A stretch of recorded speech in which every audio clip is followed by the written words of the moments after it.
আজকের মঙ্গল সমাচার মথি ৯ অধ্যায় ১৮ থেকে ২৬।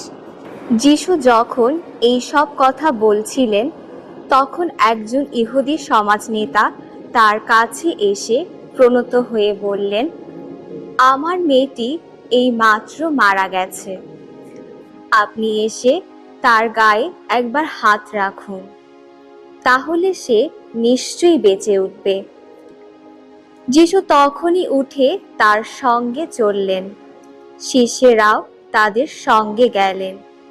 সেই সময় ১২ বছর ধরে রক্তস্রাবে ভুগছিল এমন একজন স্ত্রীলোক পেছন থেকে এগিয়ে এসে যিশুর পোশাকের ধারটুকু স্পর্শ করল।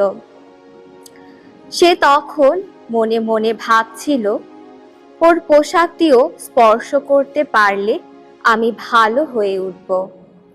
যিশু ঘুরে দাঁড়িয়ে তাকে দেখতে পেয়ে বললেন, মা, আর ভেবো না, তোমার বিশ্বাসই তোমাকে ভালো করে তুলেছে। সেই মুহূর্তেই স্ত্রীলোকটি ভালো হয়ে উঠল।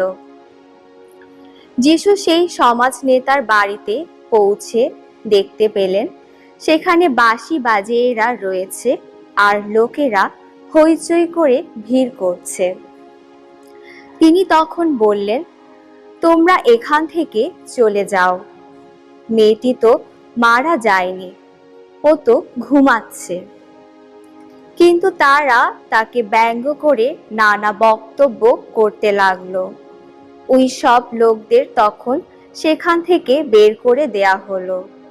যিশু এবার ঘরের ভেতরে গিয়ে মেয়েটির একটি হাত ধরলেন আর সঙ্গে সঙ্গে মেয়েটি উঠে দাঁড়ালো। এই ঘটনার কথা সেই অঞ্চলের চারিদিকেই রাষ্ট্র হয়ে গেল।